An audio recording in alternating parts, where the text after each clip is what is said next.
Assalamu alaikum everyone. So in this video we are going to do twin to twin transfusion syndrome. ठीक है, अब twin to twin transfusion syndrome में basically होता क्या है ना कि हमारे पास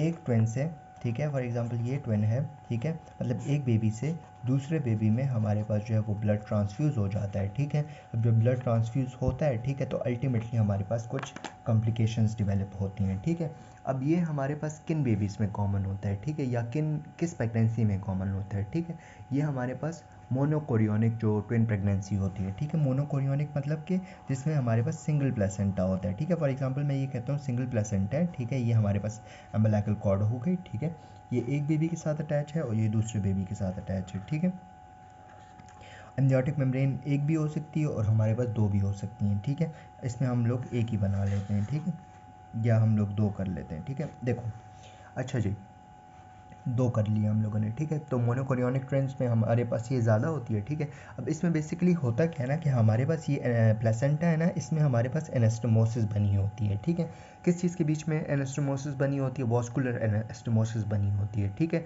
दो ट्विन्स की जो ब्लड सप्लाई होती है ना, उसमें उसके बीच में हमारे पास जो है वो एनास्टोमोसिस बनी होती है। ठीक है, और ये जो हमारे पास ये TTTS जो होता है ना, ये हमारे पास मोनोकोरियोनिक डायएम्नियोटिक ट्विन्स में ज़्यादा होता है as compare to monochorionic monoamniotic twin. ठीक है, मतलब कि हमारे पास अगर हमारे पास एक एम्नियन होता ना, अब फॉर एग्जांपल मैंने यहाँ पे मेम्ब्रेन बना दी, अगर मैं मेम्ब्रेन ना बनाता और ये हमारे पास एक ही एम्नियन में प्रेजेंट होते दोनों फीटसेस, ठीक है, तो इसकी जो अक्रेंस होती वो कम होती एज़ कम्पेयर टू कि अगर हमारे पास एक प्लेसेंटा और दो एम्नियन है। ठीक है, अच्छा जी, उसमें 10% होती है। ठीक है, अब हमारे पास जो ये प्लेसेंटा में जो कम्युनिकेशंस बनी होती है ना, ठीक है, एनास्टोमोसिस बनी होती हैं, कम्युनिकेशंस बनी होती हैं ब्लड वेसल्स के बीच में। ठीक है, तो वो हमारे पास डिफरेंट टाइप्स की हो सकती हैं। ठीक है, देखो, एक तो हमारे पास आर्टीरियोवीनस एनास्टोमोसिस हो सकती है। ठीक है, आर्टीरियोवीनस, ठीक है, कनेक्शन।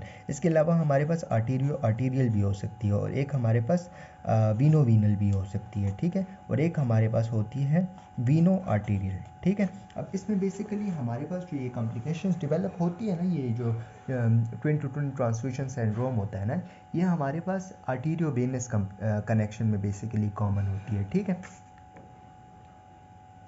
सही है, आर्टीरियोवीनस। ठीक है, तो इसमें हमारे पास होता है क्या है ना कि अगर आर्टरी और वेन के बीच में कम्युनिकेशन बन गई है, ठीक है, तो अल्टीमेटली क्या होगा कि हमारे पास जो बच्चा है ना, उसका गंदा ब्लड दूसरे बच्चे के अंदर जाएगा। ठीक है, अल्टीमेटली हमारे पास वो कॉम्प्लिकेशंस जो है वो डेवलप करेगा। ठीक है, अच्छा जी, अब आते हैं इसमें हमारे पास जो फॉर एग्जांपल मैं बोलता हूँ कि हमारे पास एक डोनर ट्विन है, ठीक है, जो डोनेट कर रहे हैं, मतलब जिस साइड से ब्लड जा रहा है, और एक हमारे पास रिसिपिएंट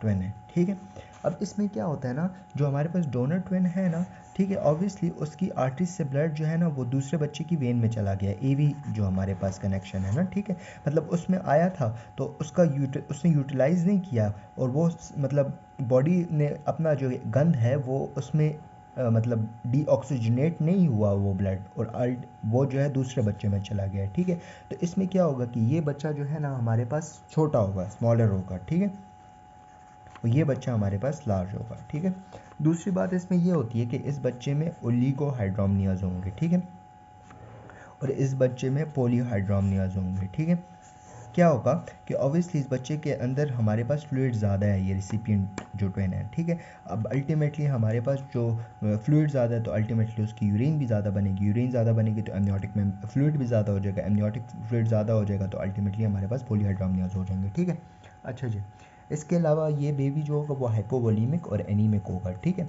और ये बेबी हमारे पास हाइपरवोलीमिक और हमारे पास पॉलीसाइथेमिक होगा। ठीक है, अच्छा जी, इसके बाद ये बच्चा जो होगा इसकी ग्रोथ जो है वो रिस्ट्रिक्ट होगी, छोटा बच्चा है ना, ठीक है, और ये हमारे पास जो है वो हाइड्रोफिटालिसिस में हो जाएगा। ठीक है, अच्छा जी, इसका न्यूनेटल आउटकम जो है वो हमारे पास ठीक है, मतलब इतना बुरा नहीं है। ठीक है, गुजारा हो जाता है, लेकिन इसका न्यूनेटल आउटकम जो है वो बहुत ख़राब है। ठीक है, क्योंकि हाइड्रोफिटालिस वगैरह हो रहा है और कॉम्प्लिकेशंस डेवलप हो रही हैं, पॉलीसाइथीमिया है और हाइपरवोलीमिया वगैरह है, पॉलीहाइड्रोमियाज, ये सारी चीज़ें हैं। ठीक है, इस बच्चे में। अच्छा जी, इसके बाद हमारे पास ना कुछ क्राइटेरिया होता है टीटीएस के लिए, ठीक है। अब टीटीएस का जो क्राइटेरिया होता है ना, इसमें सबसे पहले हमारे पास एक प्लेसेंटा होना चाहिए, ठीक है, मोनोकोरियोनिक होना चाहिए। इसके अलावा हमारे पास जो है वो कॉन्कॉर्डेंट जेंडर होना चाहिए, ठीक है। कॉन्कॉर्डेंट जेंडर मतलब कि, अच्छा जी, कंकॉर्डेंट जेंडर मतलब एक ही जेंडर होना चाहिए, ठीक है। फिर दूसरा क्या है कि मैंने आपको ऑलरेडी बताया है कि एक में ओलिगोहाइड्रोनियस होंगे, एक में पॉलीहाइड्रोनियस होंगे, ठीक है। फिर इसके बाद जो है ना, जिस ऑब्वियसली जो हमारे पास रिसिपिएंट जो ट्विन है, ठीक है, ऑब्वियसली उसमें यूरिन फॉर्मेशन ज़्यादा हो रही है तो उसका ब्लैडर भी बड़ा होगा, ठीक है। तो ब्लैडर अपीयरेंस जो होगा वो हमारे पास बड़ा होगा, ठीक है। डिस्कॉर्डेंट जो है वो हमारे पास अपीयरेंस होगी ब्लैडर की, ठीक है,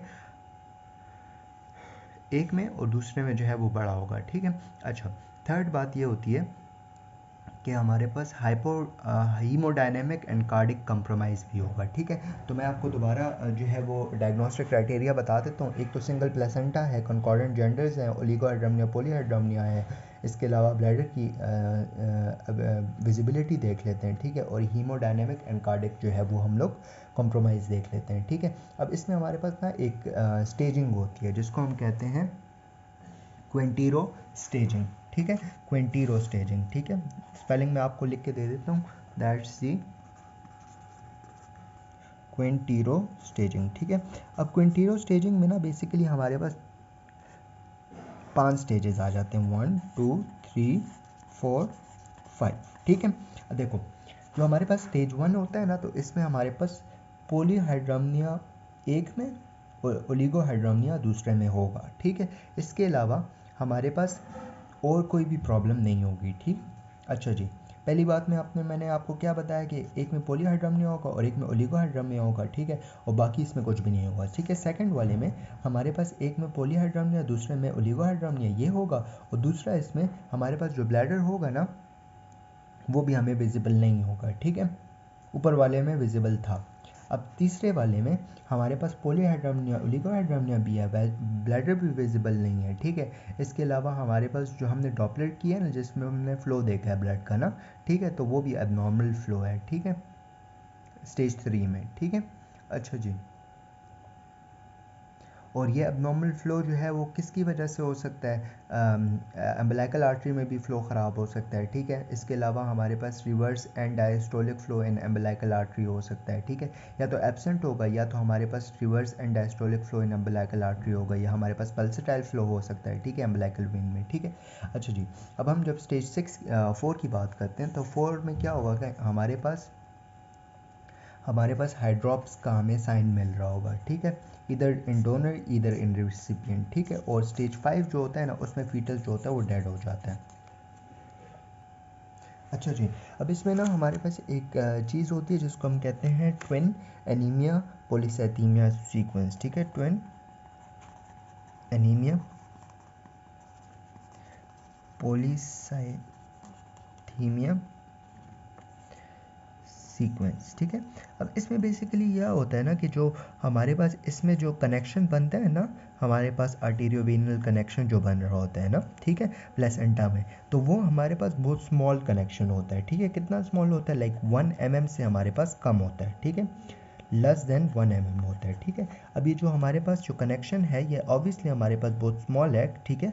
अल्टीमेटली क्या होता है ना कि हमारे पास इससे जो है ना सिर्फ हमारे पास हेमोग्लोबिन जो होता है ना वो हमारे पास एक साइड से दूसरी साइड पे चला जाता है, ठीक है, मतलब डोनर में कम हो जाता है और रिसिपिएंट में ज़्यादा हो जाता है, ठीक है। तो जो डोनर होता है वो एनीमिक हो जाता है और जो रिसिपिएंट होता है वो हमारे पास पॉलीसाइथेमिक होता है, ठीक है। लेकिन इसके अलावा हमारे पास जो ओलिगोहाइड्रोनिया पॉलीहाइड्रोनिया या ब्लैडर वाला किस्सा जो था या डॉपलर वाला किस्सा जो था वो और कोई भी चीज़ में मसला नहीं होता, ठीक है।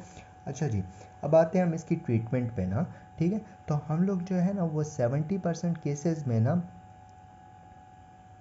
दोनों बच्चे जो होते हैं वो सरवाइव कर जाते हैं, ठीक है।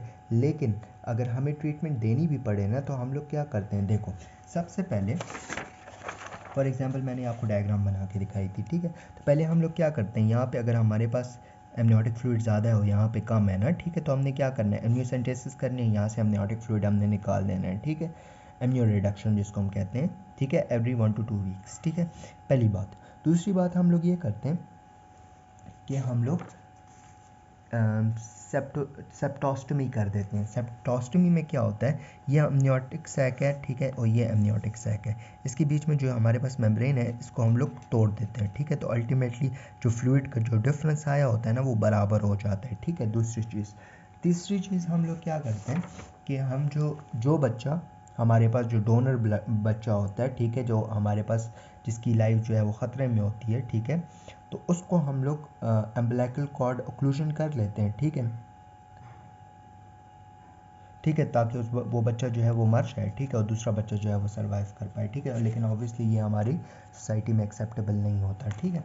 अच्छा जी, और लास्ट थिंग जो हमारे पास सबसे अच्छा तरीका डेफिनेटिव मैनेजमेंट है ना, तो इसमें हम लोग क्या करते हैं, फीटोस्कोपिक लेज़र एब्लेशन, फीटोस्कोपिक लेज़र एब्लेशन, ठीक है। और ये हम लोग कब करते हैं, 16 to 26 वीक पे करते हैं, ठीक है, गेस्टेशन के। और डिलीवरी फिर हम लोग 26 वीक के बाद करवा लेते हैं, ठीक है, इसके बाद जब भी करवानी है, ठीक है।